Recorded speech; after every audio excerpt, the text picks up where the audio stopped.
Hello বন্ধুগণ, চলে এসেছি কিন্তু একটা নিউ ভিডিও নিয়ে।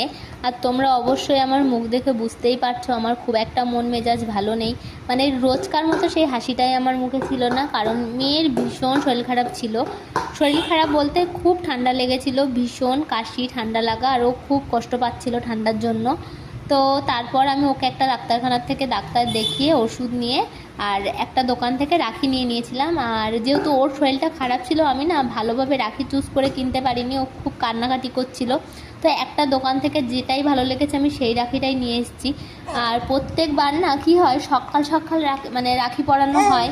তো আমি আগের দিন রাতে কিনে রাখি রাখিটা, আর সকালবেলায় দাদাদের পড়াই, বা আমি 8টার দিকে যখন আসি 8টা-9টার মধ্যে আমি রাখিটা কিনি। তো এবার যেহেতু 1:30টার পরে পড়াতে হবে, আর মেয়েকে ডাক্তার দেখিয়ে আস্তে আস্তে প্রায় 2টো বেজে গেছিলো। তো সেই সময় আর কি যা পেয়েছি তাই নিয়ে এসেছি।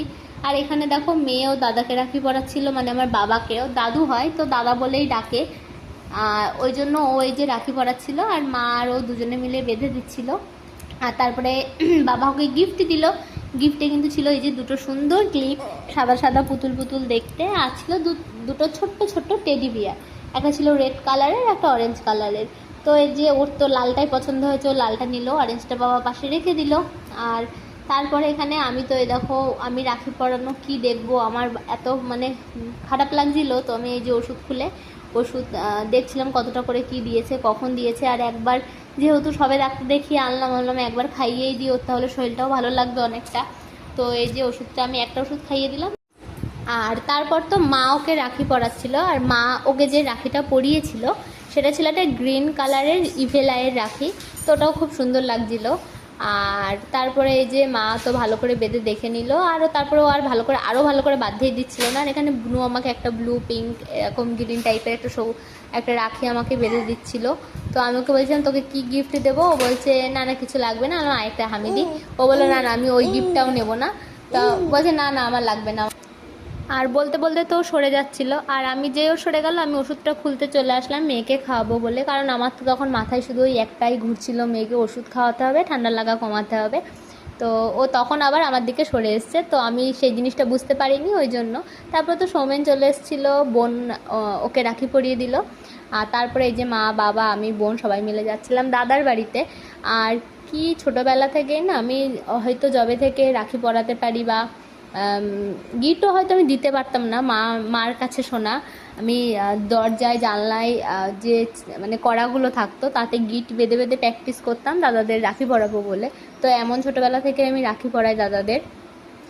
আর ওই জন্য না আমি কোনোবার রাখি বা ভাইফোঁটাটা মিস করতে চাই না, মন খারাপ থাক যাই থাক না কেন, তো পরিয়েই দিই আর ফোটাও দিই। তো এত বছরে একবার হয়তো মিস হয়েছিল, কিন্তু তাও বিয়ের পরে কিছু একটা অসুস্থ ছিল এরকম কোনো কারণে, কিন্তু তাছাড়া কোনোবারই মিস হয় না। আর এখানে মা তো এই যে সোনা বাবাকে রাখি পরিয়ে দিচ্ছিল, মানে দাদার ছেলেকে।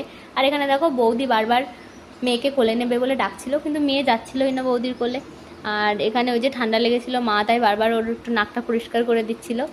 আর এখানে আমি এই যে মেয়ের রাখিটা খুলে দিলাম, আমি বললাম তুমিও এবার দাদাকে পড়াও, এরকম ধরে দাও আর মা গিফট দিয়ে দেবে। তো ওই তাই করেছিল, দুজনের হাতে এরকম ধরে হাতের পরে দিয়ে দিয়েছিল, মা তারপরে গিফট দিয়ে দিয়েছিল প্রত্যেকটা রাখিতেই। আর এই তো ওর দাদাকেও রাখি পরানো হয়ে গেল। আর এইবার বাকি তো আমার দাদাদের রাখি পরানোর, মানে আমার বলতে আমার আর বোন দুজনের দাদাই। তো এবার আমরা রাখি পরাবো। আর সত্যি কথা বলতে কি, দাদা না ছোটোবেলা থেকেই আমার পিসির ছেলে হয়। তো আমার নিজের তো কোনো দাদা নেই, বোন একাই। কিন্তু আমি কোনোদিনও মনে করিনি যে দাদারা পিসিমণির ছেলে বা জ্যাঠাদের বা জেঠুদের ছেলে, আমি কোনো দিনও মনে করিনি। একদম আমি ছোটোবেলা থেকে এখনও পর্যন্ত চোখ বন্ধ করে নিজের দাদা ভাবি, আর ভেবে এসেছি দাদাদের কিছু হলে আমি সত্যি বাড়ি মানে ঠিক থাকতে পারি না, এরকম একটা পরিস্থিতি। তো এখানে এই যে দাদাকে রাখি পরিয়ে দিলাম আমি আর বোনও কিন্তু এখনও ভালো করে গিটি দিতে পারে না। তো হাতের পরে দিয়ে একটা প্যাচতে ছেড়ে দিয়েছিল, আমি দুটো রাখি আমি ভালো করে পরিয়ে দিলাম। আর এখানে আমরা হাসছিলাম এইটা নিয়ে, আর আমার মেয়ে টিভি দেখছিল, নাচ করছিল। আর তারপরে এই দেখো বৌদি সবাইকে মিষ্টি দিচ্ছিল। তো আমি এই যে দাদাকে প্রণাম করলাম। আর তারপরে হলো বোনও প্রণাম করবে, ও ভুলে গেছিলাম মানে প্রণাম কর দাদাকে, তারপরে ওর মনে পড়লো, তো এই যে এবার প্রণাম করলো। আর আমার মেয়ে দেখছে এটা কি করছে এরা, পা ছুটছে, ও আসলে ব্যাপারটা জানে না। আর এ দেখো নাচ করছিল। আর এখানে ও যে কার্টুনগুলো দেখে সেই কার্টুনগুলো টিভিতে হচ্ছিল, তো সেটা দেখে নাচ করছিল। আর ওর এখন আর দরকার নেই, ওর গিফটটা যখন ওর পাওয়া হয়ে গেছে ওর আর দরকার নেই আমাদেরগুলোর দিকে তাকিয়ে। আর এই দেখো ওই সোনপাপড়ির প্যাকেটটা একা একাই নিয়ে যাবে, কারুর কাছে দেবে না, মানে ও নিজেই টানছে নিজেই নিচ্ছে, আমার কাছে দিচ্ছিল আর কারুর কাছে দিচ্ছিল না। কিন্তু আমি যেই ওই যে মায়ের হাতে ব্যাগ ছিল ওই ব্যাগটার মধ্যে দিচ্ছিলাম তখন ও আর দিচ্ছিল না, কাঁদছিল। ও ব্যাগ সমেত নেবে না, মানে ব্যাগটা ধরে দিয়ে দিচ্ছিল সেটা নেবে না, ও ওখান থেকে বারবার ওই সোনপাপড়ির প্যাকেটটা বের করে নিচ্ছিল।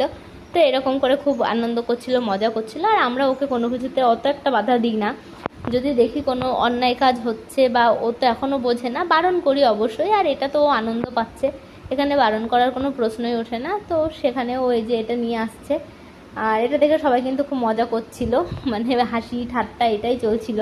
আর আমার কাছে বারবার দিয়ে দিচ্ছিল। তারপরে ওখানে দাদাদের ঠাকুর ঘর ছিল, আমি বললাম যাও প্রণাম করে এসো, হাত ধরে ঠেলে দিচ্ছিলাম। তো সেটাই একটু এগিয়ে গেল, গিয়ে আর যাবে না, যেহেতু নতুন জায়গা। তো তারপরে চলে এসেছিলাম মেজ দাদাদের বাড়ি। আর মেজ দাদাদের বাড়ি দেখো একটা পাখি আছে, কত সুন্দর অপু অপু বলে ডাকে।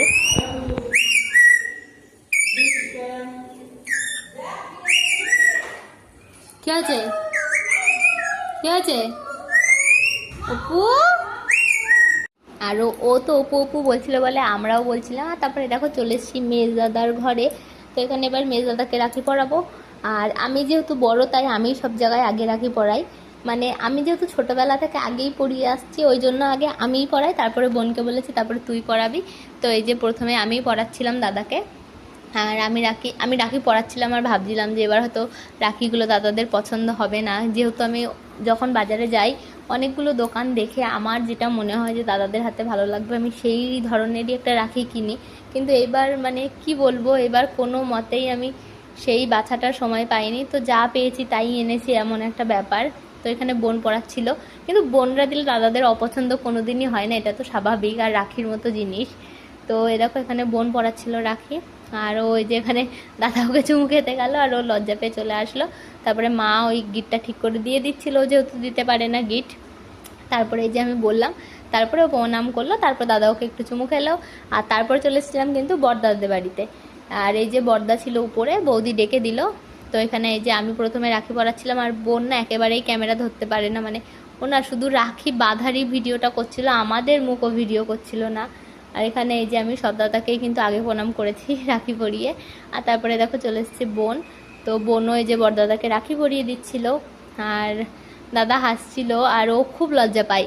তো ওখানে দেখো লজ্জাতে ওর মুখ দিয়ে কোনো কথাই বেরোচ্ছিল না, দাদা এত কথা বলছিল শুধু হেসে চলে গেল। আর দেখো বৌদি, বড় বৌদি আমার।